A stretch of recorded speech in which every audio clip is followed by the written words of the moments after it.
Hello everyone and welcome to my YouTube channel Medical Destination. So today we will discuss about amenorrhea. Amenorrhoea यानी कि girl को और woman को जो monthly menstrual periods आता है, ये पीरियड्स बंद हो जाता है, एब्सेंस रहता है, मिसप्लेस रहता है। सो इस कंडीशन को हम लोग अमेनोरिया बोलते हैं। नॉर्मली जो मेंस्ट्रुअल साइकिल है ये 28 डेज का रहता है, बट सम लाइफस्टाइल चेंजेस के वजह से, सम हेल्थ इशू के वजह से ये जो मेंस्ट्रुअल पीरियड्स है, ये मेंस्ट्रुअल पीरियड्स एब्सेंस रहता है, मिसप्लेस रहता है।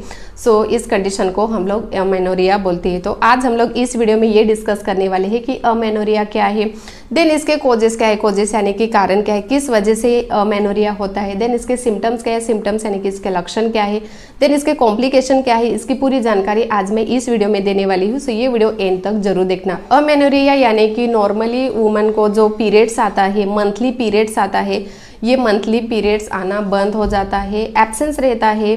सो इस कंडीशन को हम लोग अमेनोरिया बोलते हैं। इसके हम लोग कोजेस देखेंगे, कोजेस यानी कि कारण देखेंगे। तो फर्स्ट है नेचुरल अमेनोरिया। नेचुरल अमेनोरिया यानी कि जो प्रेग्नेंट मदर है, ड्यूरिंग प्रेगनेंसी ये मेंस्ट्रुअल पीरियड्स नहीं आता है, देन जो मदर ब्रेस्ट फीडिंग करती है, सो वो मदर को भी ये मेंस्ट्रुअल पीरियड्स नहीं आता है। देन है मेनोपॉज। मेनोपॉज ये एक नेचुरल प्रोसेस है। आफ्टर 45 ईयर्स वुमन को पीरियड्स आना बंद हो जाता है। सो इस कंडीशन को हम लोग मेनोपॉज बोलते हैं।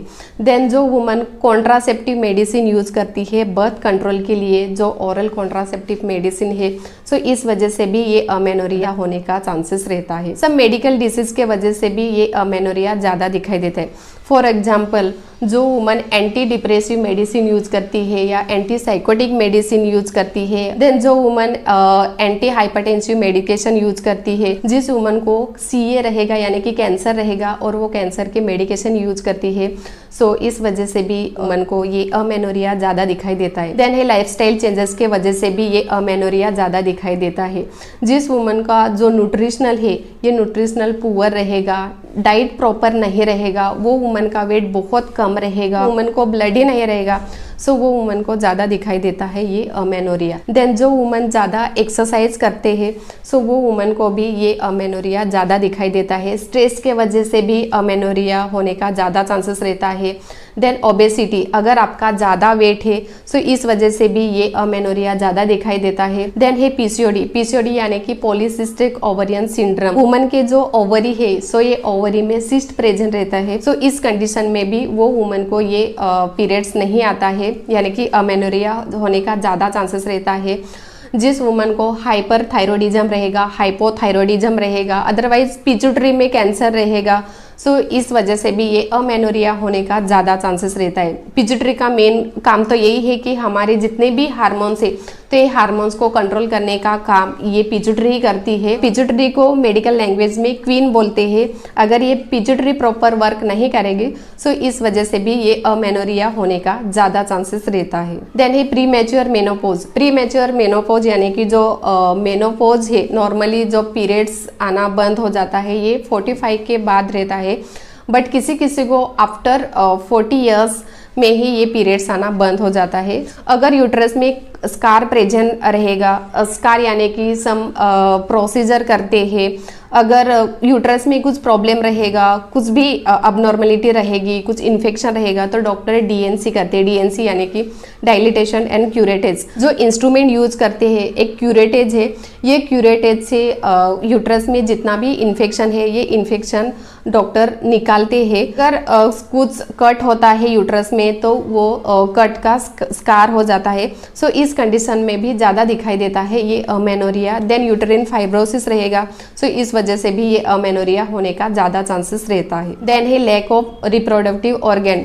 जब जो फीटस है, ये फीटस डेवलप होता है, सो ड्यूरिंग डेवलपिंग जो गर्ल है, ये गर्ल के जितने भी रिप्रोडक्टिव ऑर्गन्स है, लाइक ओवरी है, यूट्रस है, वजाइना है, सो ये प्रॉपर डेवलप नहीं होते हैं। सो इस वजह से वो वुमन को अमेनोरिया होने का ज़्यादा चांसेस रहता है। देन है फैमिली हिस्ट्री। अगर आपके फैमिली में ये अमेनोरिया की हिस्ट्री रहेगी, जेनेटिक के वजह से ये अमेनोरिया होने का ज़्यादा चांसेस रहता है। तो ये थे अमेनोरिया के कोजेस यानी कि कारण। अभी हम लोग डिस्कस करने वाले हैं अमेनोरिया के सिम्टम्स क्या है, सिम्टम्स यानी कि लक्षण क्या है। इसमें फर्स्ट है मिल्की निपल डिस्चार्ज। निपल में से मिल्की डिस्चार्ज आता है, ज़्यादा हेयर लॉस होते हैं, हेडेक होता है, विजन प्रॉब्लम होता है अमेनोरिया के वजह से। अमेनोरिया के वजह से वुमन का जो फेस है सो ये फेस पर ज़्यादा हेयर ग्रोथ होते हैं, देन वजाइनल ड्राइनेस प्रेजेंट रहता है। अमेनोरिया के वजह से पेल्विक पेन भी होता है, देन ज़्यादा एक्ने आते हैं। सो ये थे अमेनोरिया के सिम्टम्स यानी कि लक्षण। अभी लास्ट हम लोग डिस्कस करने वाले हैं कॉम्प्लिकेशन। अमेनोरिया के वजह से ऑस्टियोपोरोसिस होने का ज़्यादा चांसेस रहता है। ऑस्टियोपोरोसिस यानी कि हमारे जो बोन है ये बोन इजीली क्रैक हो जाते हैं, इजीली फ्रैक्चर हो जाते हैं। अमेनोरिया के वजह से प्रेगनेंसी के लिए प्रॉब्लम होता है, इनफर्टिलिटी ज़्यादा दिखाई देते हैं। सो ये था आज का small topic but most important topic amenorrhoea. अगर आप लोगों को ये आज की जानकारी अच्छी लगी तो ये मेरा वीडियो शेयर करो, लाइक करो और सब्सक्राइब करना मत भूलो। Thank you.